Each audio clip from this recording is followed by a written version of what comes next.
PRP is not a permanent solution. It helps hair to regrow or to thicken your hair, या उसकी health को बहुत अच्छा करता है, लेकिन it's not a permanent solution. बहुत सारे क्लाइंट्स बहुत सारे पेशेंट्स पूछते हैं कि ये हमारा दोबारा से तो नहीं होगा. तो इट्स नॉट लाइक दिस कि ये परमानेंट सोल्यूशन है. परमानेंट सोल्यूशन नहीं होता. इसके रीजंस हैं कि ये क्यों नहीं होता. हर ट्रीटमेंट के जैसे हम जब हेयर की कैरेटिन भी कराते हैं, that's also not a permanent solution. Even your अगर आप स्ट्रेटनिंग ट्रीटमेंट में भी करवा रहे होते हैं तो straightening treatment is also not a permanent solution. Exactly इसी तरीके से PRP is also not a permanent solution, लेकिन वो आपकी हेयर ग्रोथ को, आपके फॉलिकल्स को इम्प्रूव करता है, आपकी क्यूटिकल को इम्प्रूव करता है, आपकी हेयर ग्रोथ को इम्प्रूव करता है, और साथ ही साथ आपकी बाल्डनेस को इम्प्रूव करता है कि आपके वहाँ पे रीजनरेट करता है हेयर को. तो क्योंकि वो आपकी ब्लड सर्कुलेशन को अंदर बढ़ाता है, ताकि आपकी जो ड्यू टू एनी रीज़न, मैंने आपको बताया कि डाइट की वजह से भी हो सकता है. अच्छा, एक बहुत बड़ा रीज़न इसके अंदर आपके हार्मोनल चेंजेस की वजह से भी होता है. मैं लेडीज़ की बात कर रही हूँ, क्योंकि कुछ लेडीज़ में हार्मोनल इम्बैलेंस शुरू हो जाते हैं एक सर्टेन एज के बाद भी, और कभी कभार कुछ और प्रॉब्लम्स भी होती हैं जो गायनी से रिलेटेड होती हैं. उसमें भी आपके थायराइड प्रॉब्लम हो जाता है, या हार्मोनल इम्बैलेंस है, या एक मेनोपॉज का भी एक बहुत बड़ा इशू आ जाता है. तो ये सारी चीज़ें भी आपको अपने डॉक्टर से डिस्कस करनी होती हैं, बिकॉज इन रीजंस की वजह से भी आप जब पीआरपी सेशन भी करवा रहे होते हैं तो इन ये रीजंस एक बहुत मेजर प्ले रोल करते हैं, क्योंकि उन पेशेंट्स के ऊपर जो पीआरपी का एक रिजल्ट होता है तो उसमें बहुत ज़्यादा फ़र्क आ रहा होता है. यानी कि बहुत, क्योंकि आपके जब हार्मोन्स अच्छे नहीं होंगे या आपको इस तरह की कोई प्रॉब्लम चल रही होंगी, तो ऑफकोर्स आपके रिजल्ट्स में भी इसमें वेरी कर रहा होगा. क्योंकि बहुत सारे पेशेंट्स जो हैं वो खुश नहीं होते पीआरपी करवा के. तो रीज़न पीआरपी नहीं होता, रीज़न बहुत सारे डिफरेंट फैक्टर्स होते हैं. तो पहले आप अपने डिफरेंट फैक्टर्स को खुद भी चेक करें. ज़रूरी नहीं कि देखें सारे, to be very honest, dermatologist भी एक तरीका, जाहिर सी बात है, हर बंदा अपने ब्रेड एंड बटर के लिए कर रहा है. तो कभी कभार बहुत अच्छे सिंसियर डॉक्टर्स भी होते हैं, और कभी कभार सिंसियर के साथ साथ उनको अपना ब्रेड एंड बटर भी देखना होता है. तो बहुत सारे फैक्टर्स आप खुद भी देख सकते हैं कि ये मेरे लिए हेल्प आउट करेगा कि नहीं करेगा, या मुझे इस चीज़ के लिए अभी जाना चाहिए कि नहीं चाहिए, या पहले मुझे ये प्रॉब्लम सॉल्व करके फिर जाना चाहिए. तो पीआरपी जो है वो आपके हेयर ग्रोथ को स्टिमुलेट भी करता है और आपके ब्लड सर्कुलेशन को भी बढ़ाता है. तो बहुत सारे फैक्टर्स जो हैं वो आपके इसमें ख़त्म भी कर रहा होता है और बहुत अच्छे भी कर रहा होता है. फिर आपका आ जाता है कि बहुत सारे केसेस में जैसे आपने कहा कि लॉन्ग टर्म प्रोसेस चलता है, क्योंकि डिपेंड करता है इसमें कितने सेशंस हैं. अच्छा, अगेन हर पेशेंट के डिफरेंट सेशंस होते हैं. एक सेशन में ये चीज़ कंप्लीट नहीं होती, क्योंकि एक सेशन में तो आप डाल रहे होते हो. फिर उसका फॉलो अप प्रोसेस होता है, जो आपको एक डॉक्टर जो है इन्फॉर्म करता है कि अब आपको अब आपको नेक्स्ट सेशन कब लेना है. तो ये सेशन तकरीबन आपका 1 ईयर तक आपका आराम से ये चलता है सेशंस. तो उसमें आपके 3 सेशंस भी आ सकते हैं, हो सकता है 2 to 3 मंथ्स के अंदर एक सेशन हो, तो फिर उसके बाद 1 मंथ के अंदर ही पहला सेशन हो. तो डिपेंड करता है, वो आपके हर पेशेंट के ऊपर डिपेंड करता है कि हर डिफरेंट सेशंस के ऊपर. तो मिनिमम जो है वो 3 to 6 सेशन ज़रूर होते हैं पर ईयर के हिसाब से.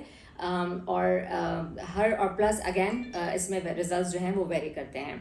आपका प्रोसेस होता है, ज़रूरी नहीं है कि 6 to 12 मंथ्स के बाद जो आपका ये आराम से प्रोसेस जो है वो लॉन्ग लास्ट करे. ये तकरीबन आराम से 1 ईयर तक चलता है, लेकिन आपको 1 ईयर भी उस वक्त तक चलेगा कि आप इसका फॉलो अप प्रोसेस को कंटिन्यू करोगे. यानी फॉलो अप प्रोसेस से मेरा मतलब है कि आज सपोजिटली आज आपका ये प्रोसेस कंप्लीट हो गया है. अब आपने इसको बार बार आपको इसको फॉलो अप प्रोसेस करवा के, और बार बार आपको वो डॉक्टर चेक करेगा कि आपको प्लेटलेट्स की ज़रूरत है कि नहीं है, दोबारा री इंजेक्शन की ज़रूरत है कि नहीं है.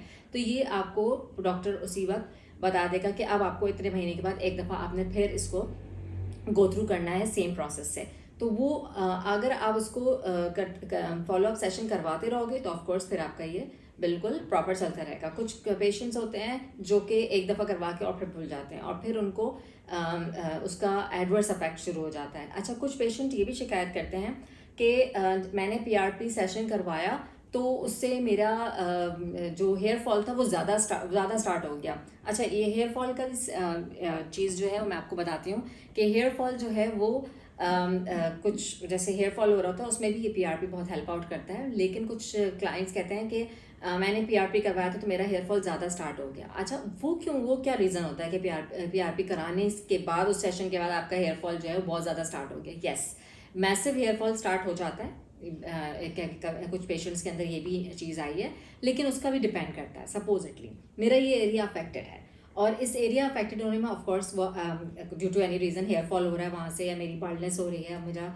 क्या कहते हैं गैप आ रहा है, तो ऑफकोर्स गैप भी इसीलिए आ रहा है ना कि हेयर फॉल हो रहा है, इसीलिए मुझे एक वक्त के बाद हेयर फॉल नज़र आना शुरू हुआ है। तो मेरा इसका मतलब हुआ कि ये जो अफेक्टेड एरिया है मेरा, इस अफेक्टेड एरिया का बाल जो है वो ऑलरेडी वीक हो चुका है। जब वो वीक हो गया है तो अब जब हम ये सेशन स्टार्ट करेंगे तो ये पीआरपी सेशन जो है वो ये नहीं करेगा कि जो ऑलरेडी वीक हुआ हुआ है, समझे आपका क्यूटिकल से, आपका क्या कहते हैं जड़ से वो बाल इतना निकला हुआ है तो वो दोबारा जोड़ देगा, नहीं, वो ऐसा नहीं करेगा।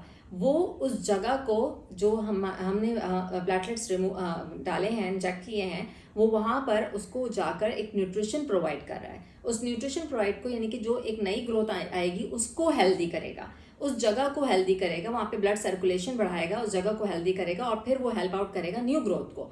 तो जो ऊपर के जो बाल ऑलरेडी वीक हो चुके हैं और ख़त्म हो चुके हैं, डेड हो चुके हैं, वो उनको नहीं मदद करेगा बल्कि वो उनको ख़त्म निकालेगा और उन जगहों पे new growth, new healthy growth देगा।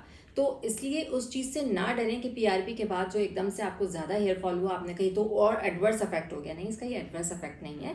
ये वो बाल होंगे जो आपका ऑलरेडी वीक हो चुका होगा, जो आपका समझें ना होने के बराबर है, कि अगर वो निकल ही जाए वो ज़्यादा बेटर होता है। तो वो उस जगह को फारिग कर देता है, साफ कर देता है, क्लीन कर देता है, जिसकी जड़ें कमज़ोर होती हैं ऑलरेडी, वो उनको ख़त्म करके वहाँ पर न्यू ग्रोथ देता है जो हेल्दी ग्रोथ होती है। इस चीज़ की वजह से भी आपका ज़्यादा हेयर फॉल हो सकता है। अच्छा, कभी कभार पीआरपी, वही वाली बात कि पीआरपी सेशन आपने करवाया और आपको ये नहीं पता कि आपका हार्मोनल इम्बैलेंस हुआ हुआ है या आपको थायराइड का प्रॉब्लम हुआ हुआ है, तो उसमें भी हेयर फॉल, थायराइड के प्रॉब्लम में या हार्मोनल इम्बैलेंस के प्रॉब्लम में भी आपका ज़्यादा हेयर फॉल होता है।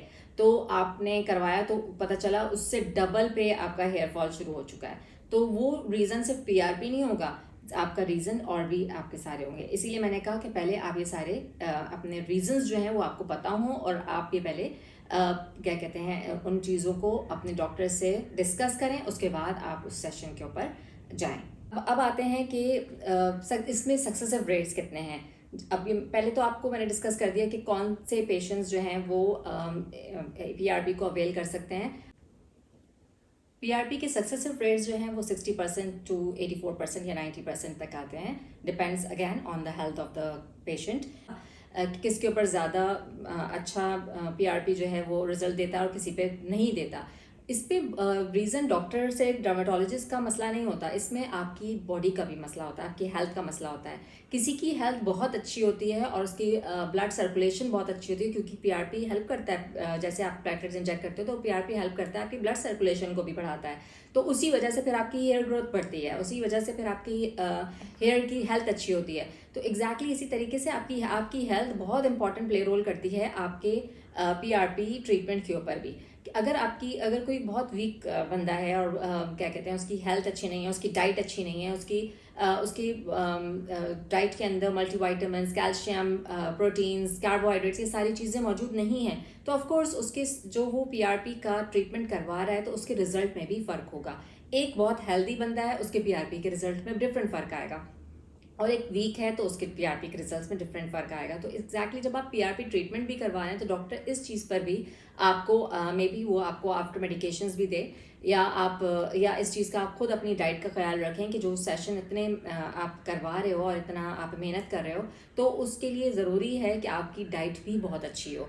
तो आपकी डाइट डिपेंड करेगी आपके पीआरपी सेशन के ऊपर कि वो कितना अच्छा रिजल्ट पुट आउट करता है आपके आपकी हेल्थ की वजह से। जहाँ पीआरपी के इतने सारे बेनिफिट्स मैंने आपको बताए हैं, वहाँ थोड़े से डिसएडवांटेजेस भी होते हैं।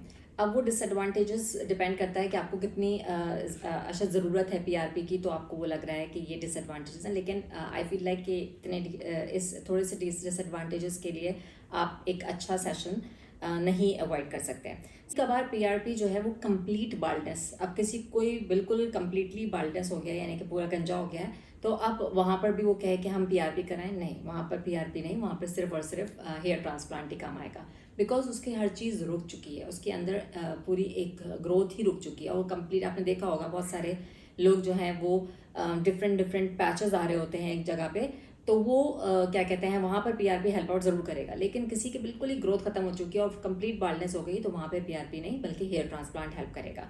तो ऐसे कंडीशन में ऐसे पेशेंट्स जो हैं वो हेयर ट्रांसप्लांट के लिए जाएं, पीआरपी के लिए नहीं जाएं। पीआरपी जो है आप कहें कि ये हर चीज़ वो करेगा, तो हो सकता है कि परसेंटेज उसकी कम हो, कर रहा हो लेकिन परसेंटेज कम हो। तो हेल्दी पेशेंट्स होंगे तो उनके अंदर ये सारी चीज़ें उनको मिलेंगी पीआरपी के थ्रू। अच्छा, फिर उसके बाद क्या कहते हैं आपका तीसरी चीज़ जो आ जाती है आपकी कि आपको मल्टीपल सेशंस लेने होते हैं। ऑफ कोर्स मल्टीपल सेशंस भी होते हैं, उसके अपने टाइमिंग्स होते हैं, उसके अपने रिक्वायरमेंट्स होती हैं। मैंने आपको बताया 30 मिनट्स टू 1 आवर तक आपका सेशंस होते हैं। तो आप ये नहीं कर सकते हो कि आपको डॉक्टर ने 3 मंथ्स में बुलाया है तो आप उसको 4th मंथ कर दो या उसका ड्यूरेशन 5th मंथ तक ले जाओ, जस्ट बिकॉज कि आप उससे वो हो रहे हो कि यार थोड़ा सा और मैं आगे बढ़ा देती हूँ फिर चली जाऊँगी। नहीं, देखिए मेडिसिन जो हैं, मेडिकेशन जब आप करते हो किसी उसके लिए, बीमारी के लिए, तो ऑफ कोर्स आपको ऑन टाइम पे लेनी होती है और तभी वो इफेक्टिव होती हैं। अदरवाइज वो फिर उसकी इफेक्टिवनेस खत्म हो जाती है। ऑफ कोर्स इसी तरीके से जब एक डॉक्टर ने आपको उसका टाइम पीरियड 2 मंथ्स पे दिया है या 3 मंथ्स पे उसका सेशन दोबारा रिपीट करने को बोला है, तो आपको उस पर जाना होगा। ऑफ कोर्स ये आपकी एडिशनल कॉस्ट होगी, क्योंकि जाहिर सी बात है कि ये PRP is not like very cheap sessions. Of course it is very expensive, और दीज डेज क्योंकि हर बंदा इतना ज़्यादा पीआरपी को फॉलो अप कर रहा है, तो और there are so many other dermatologist जो बहुत एक्सपीरियंस डर्मेटोलॉजिस्ट हैं, they are charging very high prices. तो ऑफ कोर्स आपको फिर यहाँ पर थोड़ा सा they are not budget friendly, तो आपको इस चीज़ के ऊपर भी थोड़ा सा करना पड़ेगा। लेकिन अगर आपने एक चीज़ शुरू करी है तो उसको फिर आप कंटिन्यू रखें और उसके लॉन्ग लास्टिंग रिजल्ट्स के लिए आपको उसको फॉलो अप करना होगा।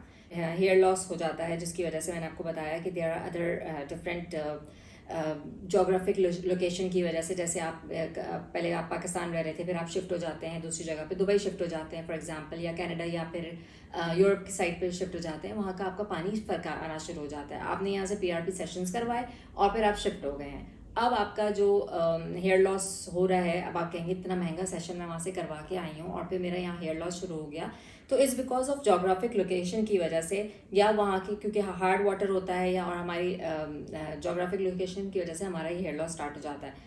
फिर उसके बाद लिमिटेड कवरेज आ जाती है, यानी कि लिमिटेड कवरेज से मतलब है कि आपका जो आपने पीआरपी करवाया है ये लॉन्ग लास्टिंग नहीं होता है, एक लिमिटेड टाइम पीरियड के लिए होता है। तो इसमें भी आपका, और प्लस एक स्पेसिफिक टारगेटिंग एरिया के ऊपर हम कर रहे होते हैं, तो वो पूरा उसमें थ्रू आउट आपको कवर अप नहीं कर रहा होता है। हेयर पीआरपी आपका आराम से 2 इयर्स तक आपका निकाल देता है। डिपेंड्स कि आपको उसके अंदर वंस अ ईयर आपको उसके अंदर अगर आप उसके फॉलो अप लेते रहो या आपको उसको रीटचिंग कराते रहो, तो पर ईयर में आपको वन टाइम आपको रीटच करवाना पड़ता है। इसके जो टोटल सेशंस होते हैं वो 4 to 6 सेशंस होते हैं, और वंस अ ईयर आपको रीटच कराना होता है। अगर आप रीटच कराते रहो तो आप आराम से इसका 2 इयर्स तक आप इसको एंजॉय कर सकते हो। इसकी प्राइसिंग क्या होती है, जो सबसे इंपॉर्टेंट चीज़ है। अच्छा, प्राइसेस जो है वो वेरी करते हैं, मैंने आपको बता दिया अकॉर्डिंग टू द डर्मेटोलॉजिस्ट, कि आपका डर्मेटोलॉजिस्ट कितना अगर वो बहुत ज़्यादा एक्सपीरियंस डर्मेटोलॉजिस्ट है और हाईली क्वालिफाइड डर्मेटोलॉजिस्ट है, तो ऑफकोर्स उसकी प्राइसिंग भी होगी। तो पर सेशन डिपेंड करता है, इट्स लाइक 15,000 to 25,000 पर सेशन के ऊपर इसके चार्जेस आते हैं। पीआरपी किन चीज़ों में अवॉइड करना चाहिए? ऑफ कोर्स अगर आपको हेपेटाइटिस सी है या HIV और एड्स है और ये सारी चीज़ें, या ब्लड कैंसर है, ऑफ कोर्स पीआरपी आपको बिल्कुल अवॉइड करना चाहिए। तो प्लीज़ अपनी न्यूट्रिशन, अपना इनटेक ऑफ वाटर, अपने मल्टीविटामिन्स, कैल्शियम को आप अपने डेली बेसिस के ऊपर भी आप उसको लाइफ लॉन्ग अपने साथ रखें। इनटेक ऑफ वाटर भी हमारा बहुत अच्छा होना चाहिए और हमारी डाइट भी बहुत अच्छी रहनी चाहिए। ये हमारी स्किन के लिए और हमारे हेयर के लिए, दोनों के लिए बहुत ज़्यादा अच्छा होता है। इसके अलावा अगर आपको और कोई क्वेरी है आपकी, या आपको और कोई इसके बारे में कुछ पीआरपी के रिलेटेड आपने कोई क्वेश्चंस करने हैं, या कोई हेयर या स्किन के बारे में कोई क्वेश्चंस करने हैं, आप मेरी वीडियो के नीचे कमेंट कर सकते हैं। आप मेरे चैनल को सब्सक्राइब कीजिए नाज़िया वामिद के नाम से, ताकि मैं आपको इस तरह की और वीडियोस बना के आपको इसी तरह की इन्फॉर्मेशंस को आप तक पहुंचा सकूँ। जितना ज़्यादा आप इसको सब्सक्राइब करेंगे, आपके पास न्यू इन्फॉर्मेशंस मैं पहुंचाती रहूँगी। तो don't forget, stay in tuned. सारोनारा।